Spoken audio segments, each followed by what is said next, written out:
Denny Blanco, my man, how you doing? You are now rocking with the best.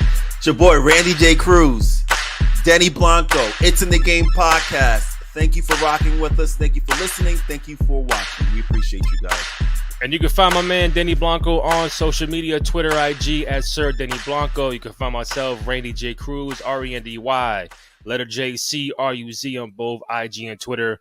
The podcast can be found on SoundCloud, Spotify, Apple Podcasts, also on YouTube.com/Cruz Show Podcast. Go ahead, download the rates, comments, subscribe, all that good stuff. Show some love and support for your boys here on the program. Denny Blanco.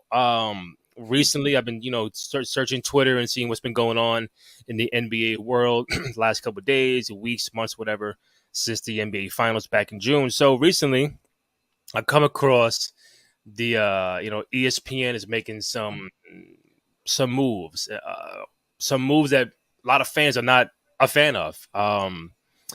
Jeff Van Gundy got let go. He was part of the NBA coverage on ESPN, also the NBA Finals. And come across yesterday, Mark Jackson announced that he was also let go from ESPN. I think he might do a couple games or something like that. But as far as NBA Finals, there is a new regime as far as the voices you will hear on ESPN, ABC for the Finals. And that will be Mike Breen, Doc Rivers, which means he probably ain't coaching no more. And Doris Burke is getting upgraded to NBA Finals coverage. So I want to, congrats to her. I know she's been doing it for a long time. But Denny Blanco is a fan. These guys have been in our ears for the last 10, 15 plus years. Van Gundy, Mark Jackson, Mike Breen, NBA Finals. That's who we are accustomed to hearing on these games. And as a fan, what's your takeaway of this new broadcast team coming on to the NBA Finals? Are you upset? Are you more like, hey man, listen, it's a new day. You need new voices. How long can these guys be doing it for? Forever. Overall take. If it ain't forever. Well, listen. Okay, let's break a couple of these things down. Let's break a couple of things down. Doc Rivers used to comment before. He used to do the commentary before he got into coaching. So maybe, but he definitely has experience. But do I want to hear Doc Rivers now after a period of time not being on the microphone? I don't know. Mm-hmm. Mark Jackson, player that everyone loves, breaks down basketball like no other.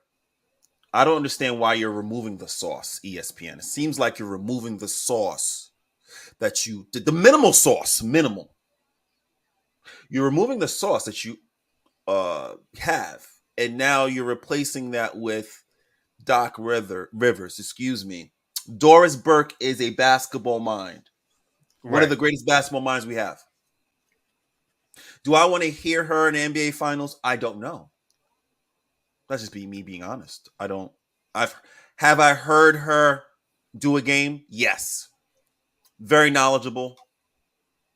At the same time, there's something to say for you when you're on these broadcasts and you're speaking. There's something to say with when you have the ability to not only talk about basketball, talk about plays, but also incorporate pop culture into it. There's something to say for that. Like a swag. Shout out to Ryan Rucco.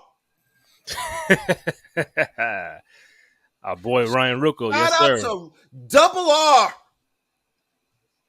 I told that young man when he was on our show, I told him, I said, he has it.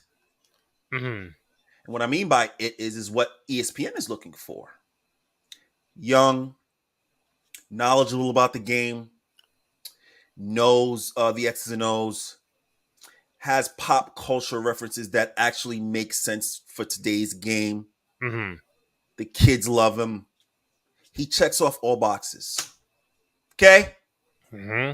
Ryan Rucco would be perfect for ESPN, bro. I mean, he's doing a couple. Don't get me wrong. Yeah. He does. But I'm talking about consistently NBA Finals. Is what we're talking about, where you're talking about the last game and who do you want to hear. So to wrap that up, do I like what they did? No. Mm-hmm. They seem to be going older, which is interesting. Okay. They seem to be going older as opposed to going younger, Or which is going in the same age bracket as opposed to getting younger guys. We know Mike Breen. He ain't going nowhere. He's the no, Marv Albert. no. He's a staple. He's He's a staple. staying. But now you plugging in other people to replace. First of all, you let go of Jeff Van Gundy. That was like, I know they did a whole bunch of layoffs, but just see him and the Jalen Roses and the Keyshawn's and Jay Wills. It's like, yo, what the fuck is going on? Like, it's a lot of big time voices not being there no more. And now, for me, the NBA Finals, and I'll say point blank, big basketball fan here. Was I ever a big fan of the NBA on ESPN and ABC as opposed to like NBC? No, that's just me. I think for me, the pecking order was NBA on NBC, and then TNT gets the nod over ESPN, ABC. Why I don't know. It's kind of hard and weird to explain, but it just felt more. Again, it's hard to explain. It felt like more cookie cutter, regular, vanilla. Like NBA had, NBC had the swag. It had it has what TNT has. Like you said earlier, the swag, the pop culture, the lingo. You got Shaq, Barkley, Kenny Smith, and all that.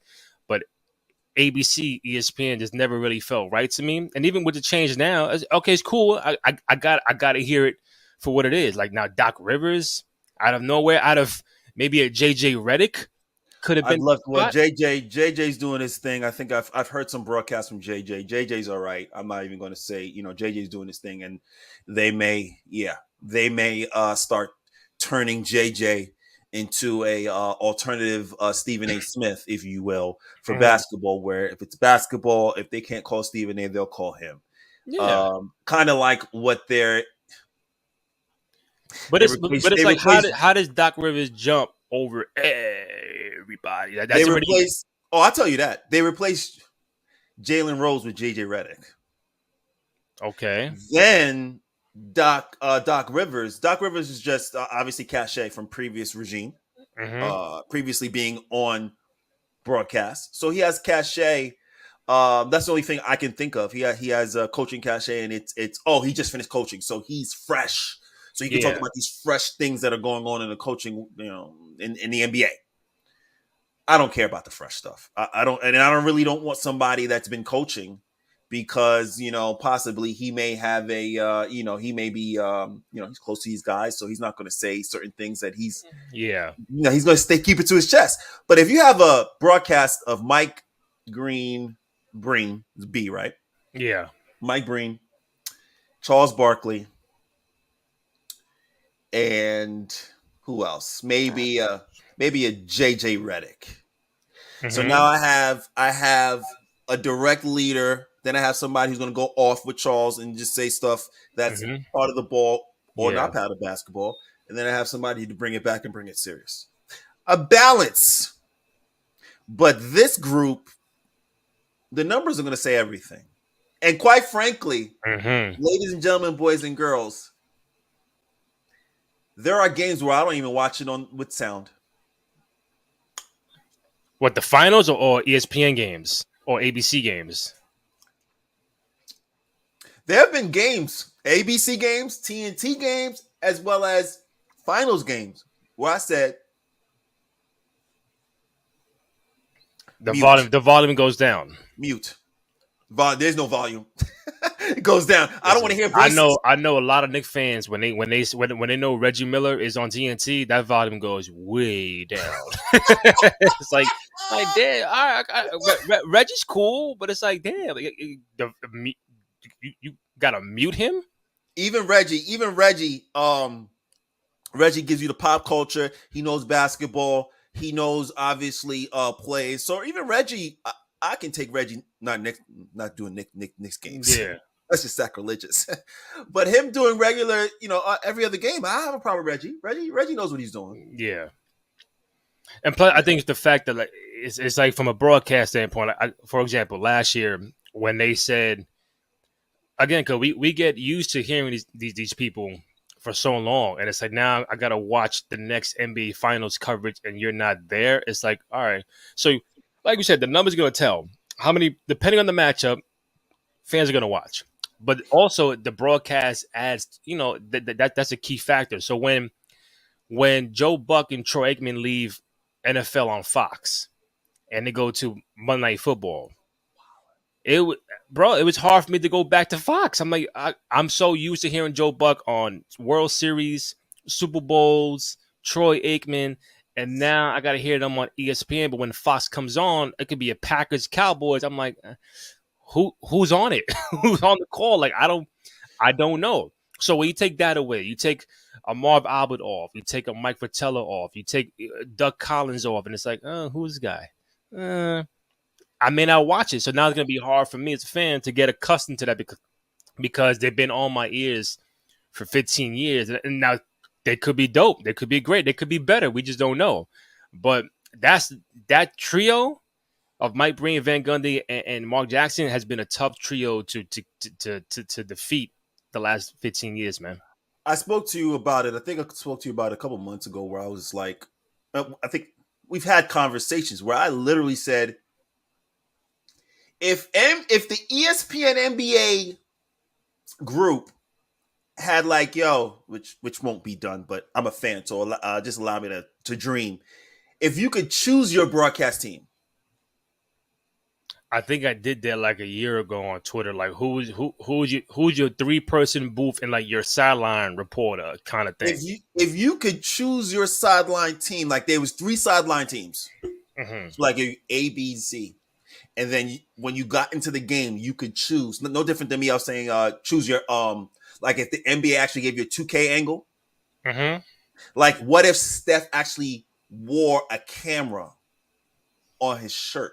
Yeah. On his jersey, and you had to pay extra to see his 2K draw, his 2K video, right? Yeah, what if you could pay to see your own to hear your own broadcast group? Then there'd be a lot of folks that's not in. There goes your focus group right there. Then you'll know who people listen to and who won't. You dig what I'm saying? Yeah. So you give people the choice, but don't get me wrong. We're gonna see this whole year what ESPN looks like. The ratings will tell everything. Don't get me wrong. They're gonna bring on Shannon. They're gonna bring on Shannon Sharp. Okay, but for first take, right? You think so? Book it. You got Stephen A. literally saying, "Come, don't even worry about it." I already spoke to him. Don't even worry about it. Yeah, I know. He's been bringing in people for every day. But now, if Shannon Sharp does come on, like I want to see Shannon every Monday, Tuesday, Wednesday, Thursday. He's gonna be the guy that's in there in Brooklyn all the time, and then Stephen A's in and out. He's gonna be the guy that's there all the time and to debate. Obviously, Stephen A. And we know he does Michael Irvin, Mad Dog, Keyshawn, all these guys come and rotate, Swagoo. But it's like, all right, Shannon Sharp, the big free agent, he got to be on every day, bro, every day. I'm with it. You got to understand, like it's Shannon again. Source, knowledge, does some research. Definitely some biasness with this guy right over here. Sorry. This guy right just a little bias. A little bias. Just a little bit. He's about to fight. He's about to wrestle the whole Memphis team for LeBron. Yo, your man brought a goat on live TV with the crown on, like. Little bias. He had the goat mask, the Hennessy. Come on, man. Little bit biased. But other than that, but like you said, that's the swag. That's the aura that you like. Oh, that's gonna make viewers like, oh, that's my guy. As Uncle Shannon, I'm tuning in now. Now you don't know how many people are gonna tune into First Take now over Undisputed, and we don't know who's gonna replace Shannon over there. It won't matter. again, the concept is And that's my point. You just said it. Replacing Shannon on Undisputed, you're saying as a fan, it don't matter. Either I ain't gonna watch it or I ain't gonna watch it as much. And it's the same thing with Van Gundy and Mark Jackson. It don't matter who you put there. I ain't watching it.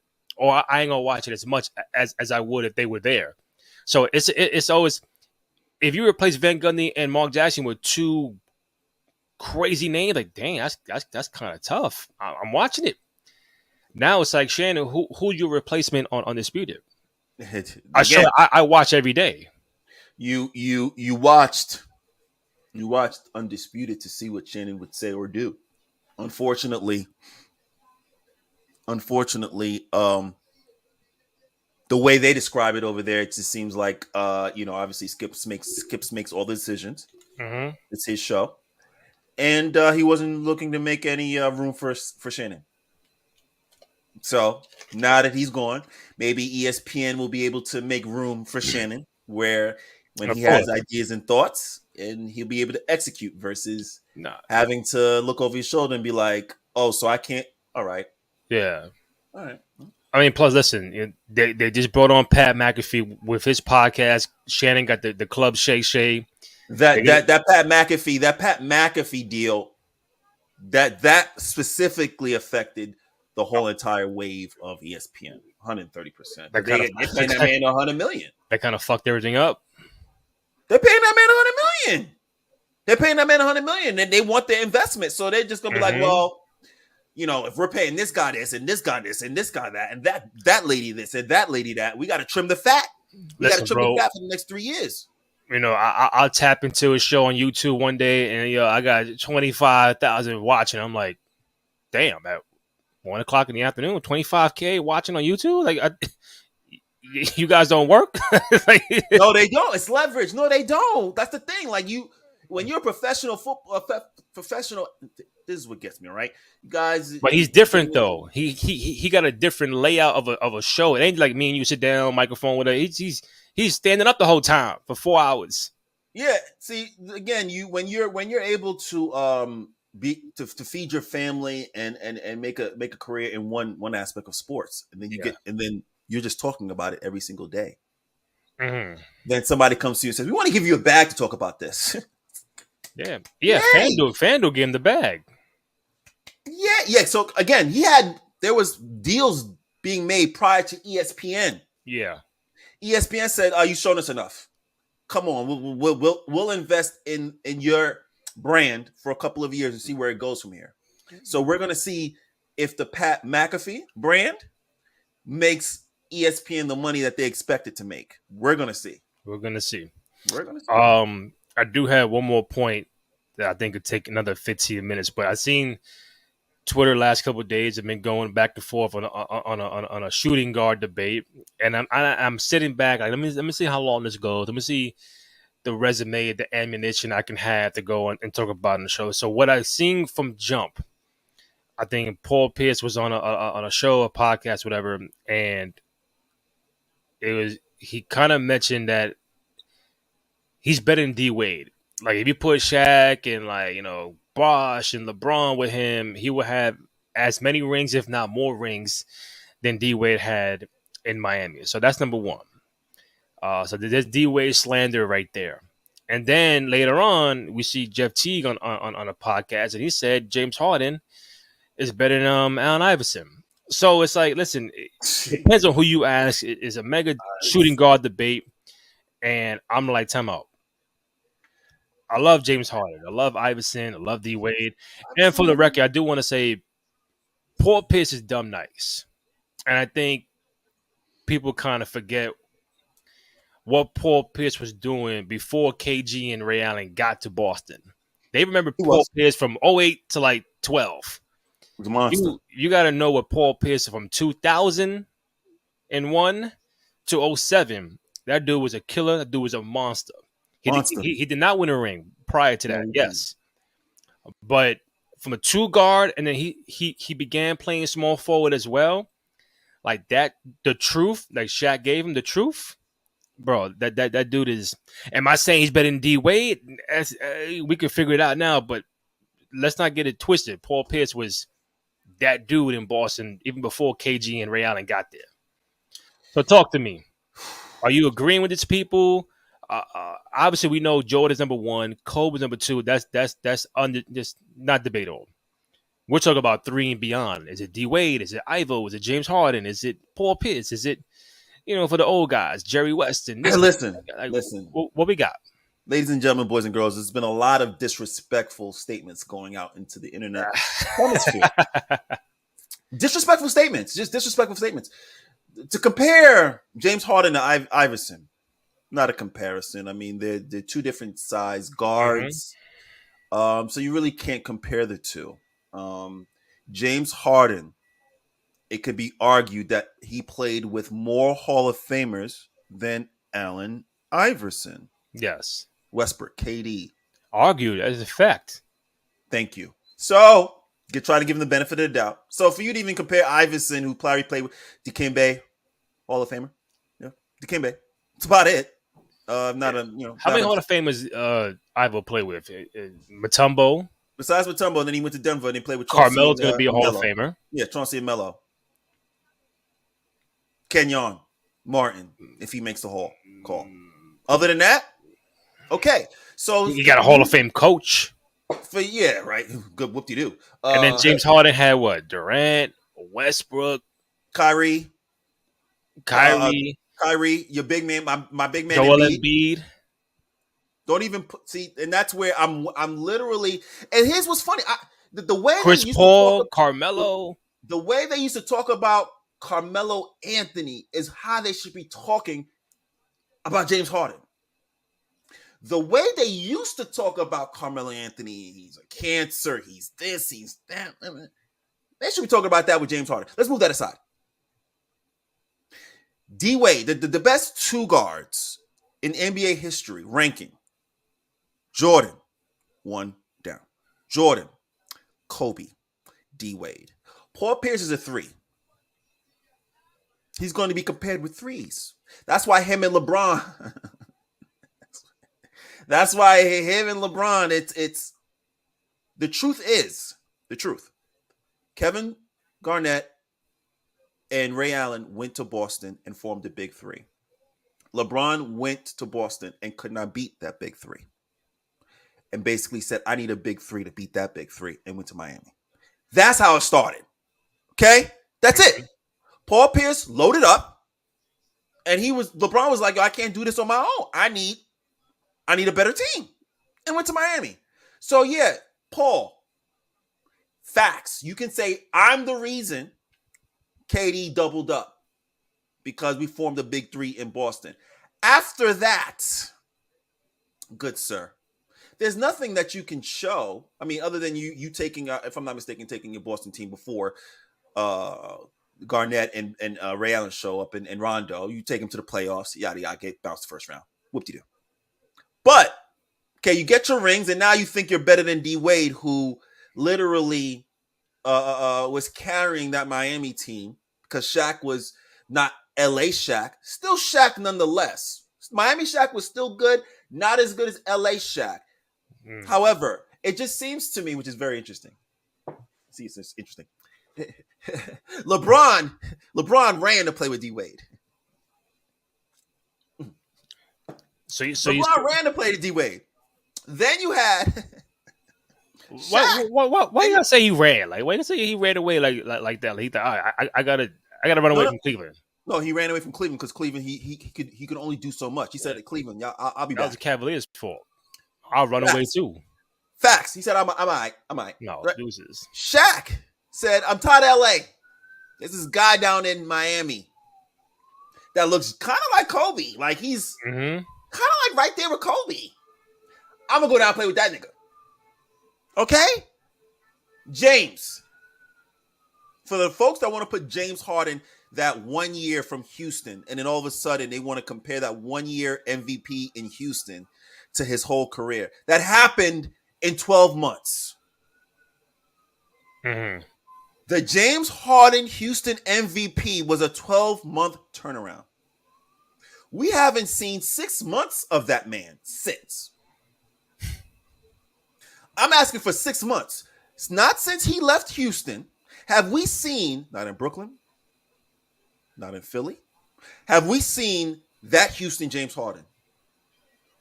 Isn't that very interesting? But yet people want to bring him up and say, oh, he's better than D Wade. D Wade that's had a career Mm-hmm. of being literally, and that's the thing. If you're not an MVP candidate, but you're top 5 every year in the conversation for years, and you want to compare it to one guy who won the MVP one time, he's never in contention any other time. He won it once.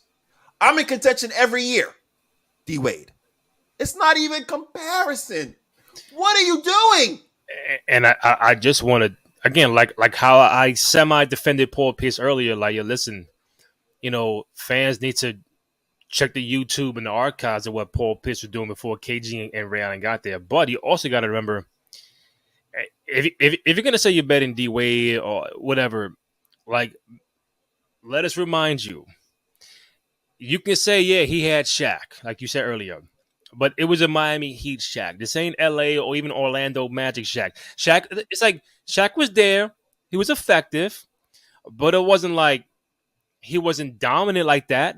Paul, Go back to that Heat roster. It was Shaq. I'm gonna miss some guys. Shaq, Zoe, White Chocolate, Gary Payton, Antoine Walker, Haslam, D Wade was in his third year. I think third year in the league. Your man averaged 35 fucking points a game in the NBA Finals. Here's what's interesting. Paul Pierce was like down 0-2, and they won 4 in a row. Paul Pierce is on a team where he got Rondo saying, "Here, Paul, do something. Here, Rondo. Here, Paul, do something. Here, Ray Allen, do something. Here, Kevin, do something." Technically, you mentioned those names. Gary Payton at the end of his career. Yeah. Antoine Walker, still fair, okay. But Zoe retired, right. Zoe's on one leg. Zoe won a ring on one leg. Okay. But Dwyane Wade. Move.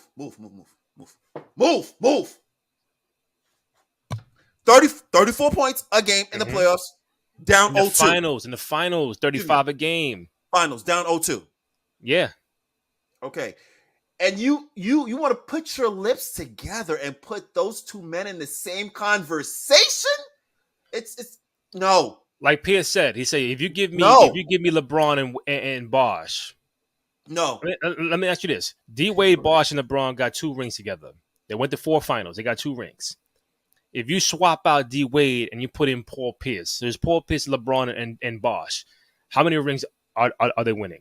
Possibly a couple. The same, less, more? Maybe the same. But you had Kevin Garnett and Ray Allen, and you won 2. Okay, now you flip it.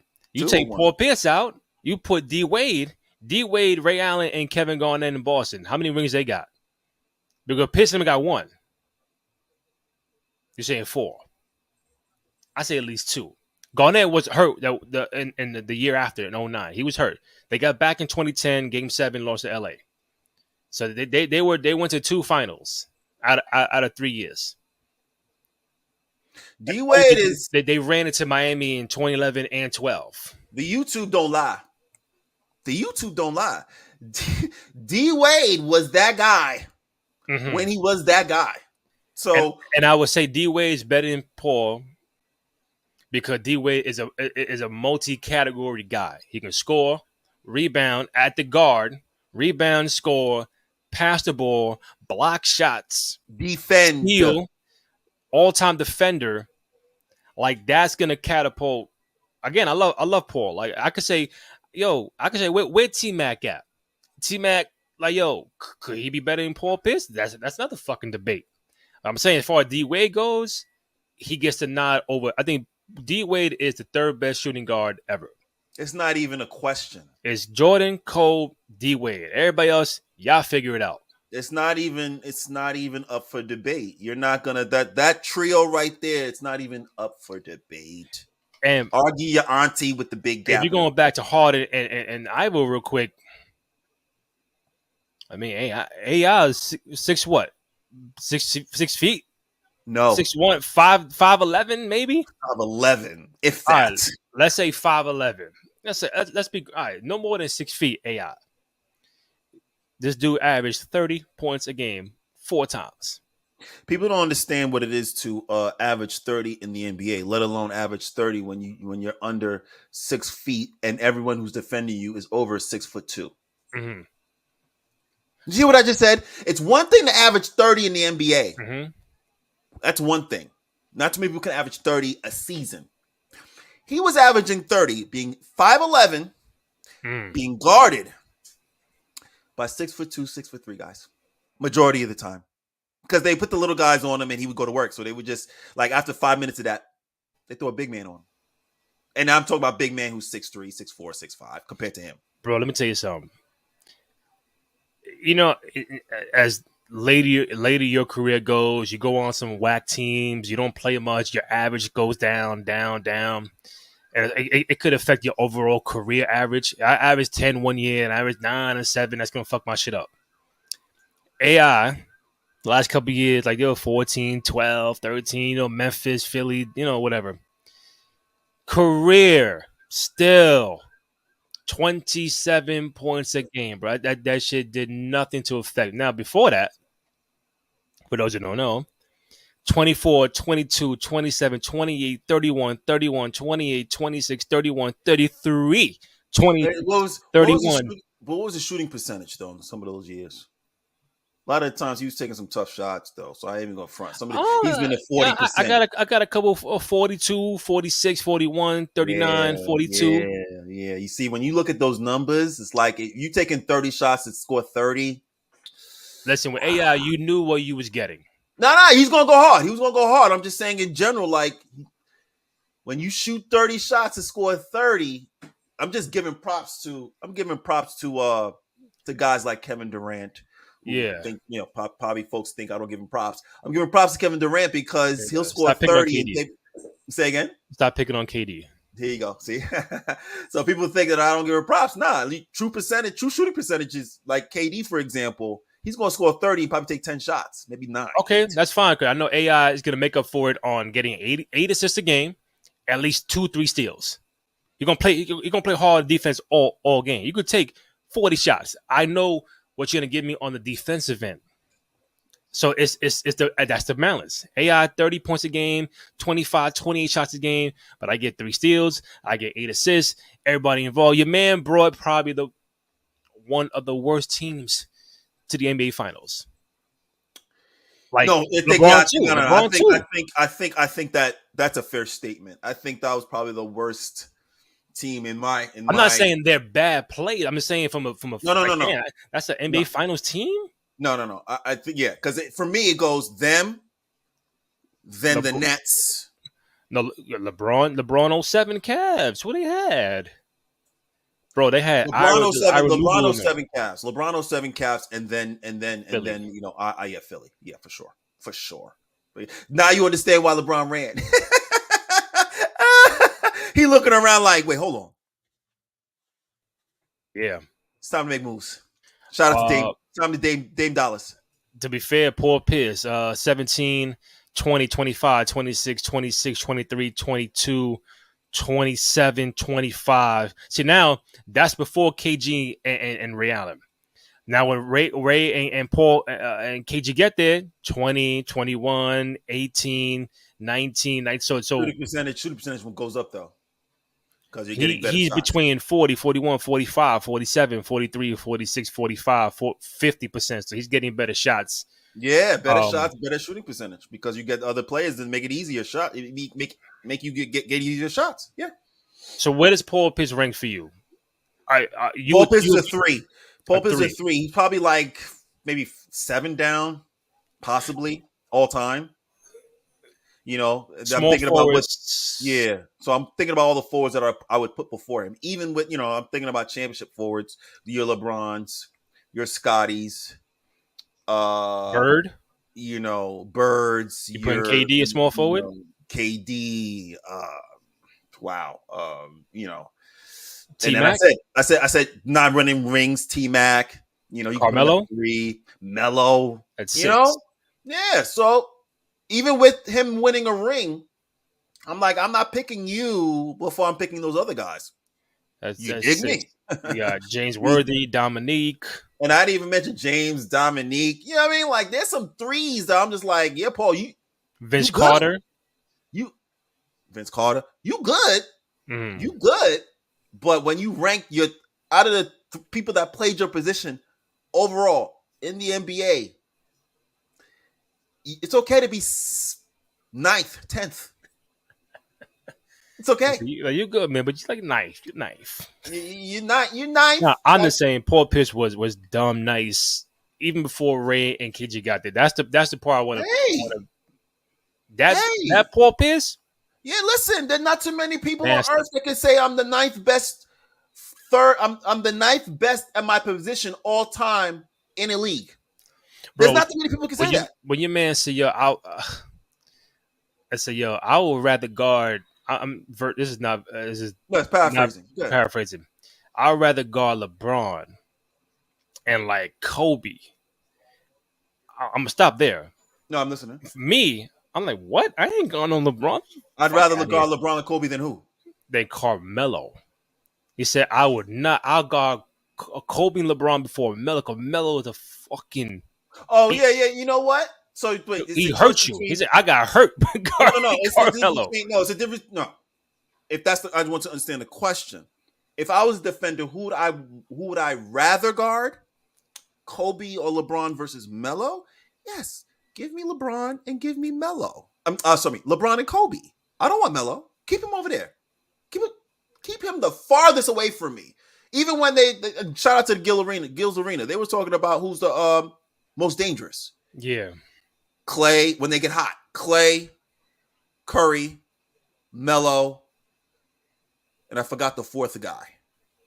But the concept, I understand how they would say, you probably say Clay because he 60 points and like 12 dribbles. Yeah, that's crazy. But Clay doesn't post. Oh, Dame. Dame was the fourth. Or Dame, yeah, Dame. Dame was the fourth. So I started thinking, I'm like, you know what? Initially I said Curry. But I started thinking, I said, you know what? When they had Melo there, I'm like, you know what? No, it's Melo.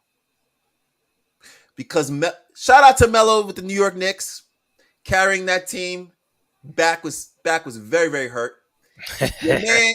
Your man would bring up the ball, shoot threes, mid-range, post.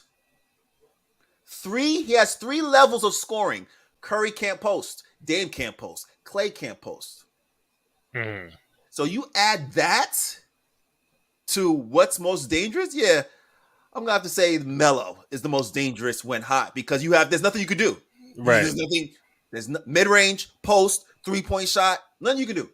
God bless. And he's big enough to give you work, whether you put a LeBron on him or whether you put a small D Wade or Kobe on him. Anyone's gonna get that work, baby. Yeah. Real quick, the fact that he said I got hurt guarding Melo is like Melo's a professional bully. He's beefy.